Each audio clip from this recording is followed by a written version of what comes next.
Okay बच्चों, आज हम एक्सरसाइज 4.2 करने वाले हैं। मैंने आप लोगों को ऑलरेडी 4.1 एक्सरसाइज समझा दिया। आई होप आप लोगों ने 4.1 एक्सरसाइज पूरी की पूरी देख ली हो। अगर आप लोगों ने देख लिया तो अब आप 4.2 एक्सरसाइज देख सकते हैं। जिन बच्चों ने एक्सरसाइज 4.1 नहीं देखी तो पहले आप एक्सरसाइज 4.1 देखें, जो इससे पहले मैंने अपलोड किया है। उसके बाद ही आप एक्सरसाइज 4.2 देखें, क्योंकि जितनी भी बेसिक कॉन्सेप्ट होते हैं किसी भी चैप्टर के, वो पहली एक्सरसाइज में ही होते हैं। तो जितने भी इंट्रोडक्शन है पूरे चैप्टर का, वो मैंने पहली एक्सरसाइज में समझा दिया है। सो दैट आप पहली वीडियो देखें, आफ्टर दैट एक्सरसाइज 4.2 देखें।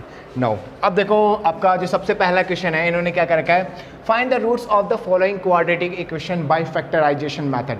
आप लोगों ने already factorization method 9th class में एक्सरसाइज 2.4 में आप कर चुके हो। ओके, सो दैट अगर जिन बच्चों को फिर भी प्रॉब्लम है, जो 9th क्लास भूल चुके हैं, ठीक है, वो आज मैं समझा रहा हूँ, दोबारा देख लें। जिनको याद है वेल एंड गुड, जिनको नहीं याद है तो वो दोबारा देख ले एक बारी। ठीक है, मैं आपको समझा रहा हूँ। देखो, सबसे पहला मेथड, इस मेथड को, फैक्टराइजेशन मेथड को मिडल टर्म स्प्लिटिंग मेथड भी बोलते हैं। ठीक है, हिंदी में गुणनखंड विधि के द्वारा हमें क्या करना है, इसके रूट्स फाइंड करने। रूट्स को मूल बोलते हैं, मूल बोलते हैं, तो इसके मूल ज्ञात करने। ठीक है, तो देखो सबसे पहला क्वेश्चन क्या है हमारा, x² - 3x - 10। देखो आपकी जो ये जितनी भी इक्वेशन है क्वाड्रेटिक इक्वेशन है। इसकी पहचान क्या है, इसकी पावर 2 है, सब में पावर 2 है, सारे के सारे क्या है, क्वाड्रेटिक इक्वेशन है। क्वाड्रेटिक इक्वेशन की जनरल फॉर्म होती है ax² + bx + c = 0। This is the form of a general form of quadratic equation. अब हमें क्या करना होता है, जो x² के साथ जो नंबर है, यानी a क्या होता है, जो x² के साथ होता है, b जो x के साथ, और जो खाली नंबर है वो सारा का सारा c होता है। ठीक है, अब a को हम c से पहले मल्टीप्लाई करते हैं, दैट इज a × c। तो अगर मैं इक्वेशन में देखूं तो a कौन सा हमारा, जो x² के साथ है। अब x² के साथ कोई नंबर नहीं है तो कुछ भी नहीं होता, तो 1 होता है। ठीक है, कोई भी नंबर अगर आपको ना दिखे तो 1 तो सबके साथ मल्टीप्लाई होता है। तो x² के साथ अगर कुछ नहीं है तो a है, तो a कितना है, 1 है। अब इस 1 को c से, जो खाली नंबर है उससे मल्टीप्लाई करें, that is 1 × 10, this will be 10। अब आप इसको जितने तरीके से इनको अलग अलग करके मल्टीप्लाई कर सकते हो तो करो। देखो 10 × 1 = 10, 5 × 2 = 10, और कोई तरीका नहीं है कि जो दो नंबर में लूँ और उनको मल्टीप्लाई करो तो 10 है, सिर्फ ये दो तरीके। आप कहोगे 2 × 5 = 10, तो भाई 2 × 5 = 10 में भी तो 5 और 2 आ रहे हैं, तो आप सिर्फ यही नंबर ले सकते हो, 10 × 1 = 10 और 5 × 2 = 10। यही दो नंबर है जिनको मल्टीप्लाई करके 10 आ रहा है। ओके, अब आप चाहे इनको प्लस करो या माइनस करो, बीच वाला टर्म, मिडल टर्म आना चाहिए, इसलिए तो इसको मिडल टर्म स्प्लिटिंग मेथड बोलते हैं। यानी अब मैं इनको प्लस करूंगा या माइनस करूंगा, बीच वाला नंबर आएगा, यानी 3 आएगा। अब आप देखो, इनको अगर आप प्लस करते हो, 10 + 1 11 आएगा, नहीं चाहिए। अगर सब्ट्रैक्ट करोगे 9 आएगा, 9 भी नहीं चाहिए, हमें 3 चाहिए। ठीक है, अब देखो 5 - 2 अगर मैं करता हूं तो 3 आता है। तो सबसे पहला काम आपको ये देखना कि नंबर क्या है। नंबर 3 है तो पहले 3 लाओ, चाहे प्लस करो चाहे माइनस करो, 3 आना चाहिए। अब बाद में साइन पे भी ध्यान दो, साइन अगर माइनस का है तो यहाँ पे भी माइनस आना चाहिए। तो यहाँ माइनस कैसे आएगा, जब इधर के साइन बदलेंगे, माइनस वाला प्लस, प्लस वाला माइनस। अगर आप यहाँ साइन बदल रहे हो, प्लस से माइनस कर रहे हो, तो इधर वाले दोनों टर्म के भी साइन बदल जाएंगे, माइनस वाला प्लस हो जाएगा, प्लस वाला माइनस हो जाएगा, और अगर दोनों प्लस में है तो दोनों माइनस हो जाएंगे।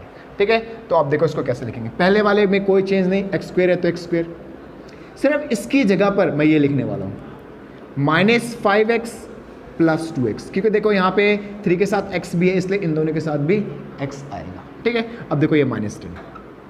अब पहले दो नंबर में कॉमन, ठीक है, तो पहले दो नंबर में अगर मैं कॉमन लूंगा, ठीक है, तो क्या आएगा, इन दोनों में क्या कॉमन है, कॉमन का मतलब सेम, जो इसमें भी हो और इसमें भी हो। तो x² और 5x में दोनों में क्या कॉमन है, x दोनों में।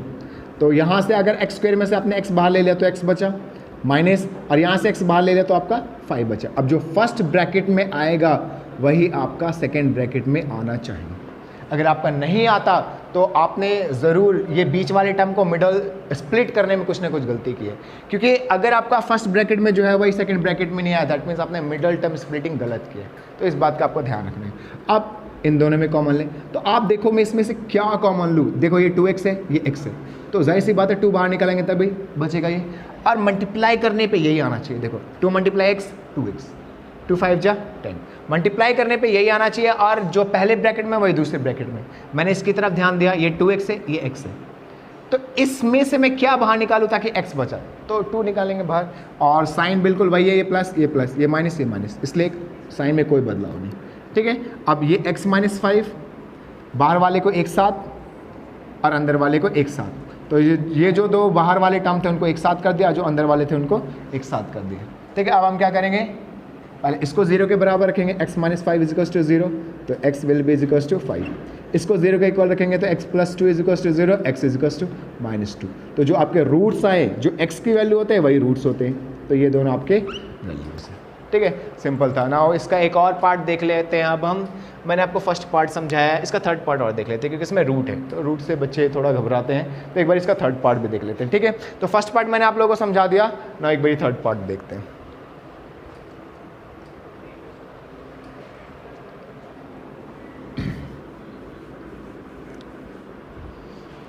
ठीक है, तो देखो थर्ड पार्ट क्या है इसका, √2x square plus 7x plus 5 √2 is equal to 0।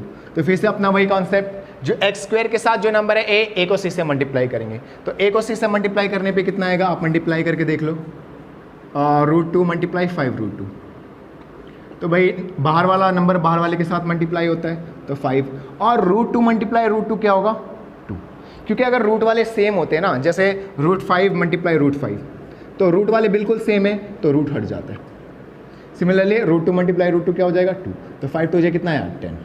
अब हम किसको स्प्लिट करेंगे 10 को, तो 10 को कैसे स्प्लिट कर सकते हैं, बिल्कुल पहले जैसे 10 1 जा 10 और 5 2 जा 10। ओके, स्प्लिट कर दिया। अब आप देखो प्लस या माइनस करने के इस बार 7 आना चाहिए। अगर मैं प्लस कर रहा हूँ तो 11 आ रहा है और माइनस कर रहा हूँ तो 9 आ रहा है, तो पहले वाला हम नहीं ले सकते। अगर मैं प्लस कर रहा हूँ तो 7 आ रहा है, ऑफकोर्स 7 ही चाहिए, तो हम सेकेंड वाला लेंगे, 5 + 2 इज इक्वल टू 7। तो चाहे प्लस करो चाहे माइनस करो, आपका बीच वाला नंबर आना चाहिए। डन। अब आप देखो ये वाला आ गया, फिर हमने साइन पे भी ध्यान देना है।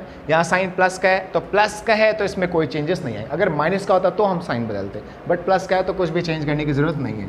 अब पहले वाले में तो कोई चेंज नहीं, बिल्कुल एज इट इज़ यही लिखेंगे √2x स्क्वेयर। सिर्फ मिडल टर्म को इसको हटा देते हैं, इसकी जगह पे जो हम नंबर लेकर आए वो लिखते हैं, तो क्या हो जाएगा ये 5x और ये प्लस 2x। ठीक है, ये 5 है तो 5x और 2 है तो 2x, क्योंकि 7 नहीं है 7x है, तो अगर यहाँ x है तो यहाँ पे भी x होनी चाहिए। अब लास्ट वाले टर्म में भी कोई भी चेंज नहीं, तो सिर्फ हम मिडल टर्म में चेंज करते हैं, ना फर्स्ट नंबर बदलता है ना ही लास्ट नंबर बदलता है। नाउ इन दोनों में कॉमन का मतलब सेम, तो x इसमें भी है x इसमें भी है। अब भाई √2 और 5 में कुछ भी कॉमन नहीं है, इसलिए कुछ भी नहीं लेंगे, तो यहाँ √2 बचा और यहाँ x स्क्वेयर है, मतलब 2 बार x है, तो एक बार आप बाहर ले चुके, एक बार अंदर आएगा, प्लस आप यहाँ से x बाहर ले चुके हैं तो क्या बचेगा 5।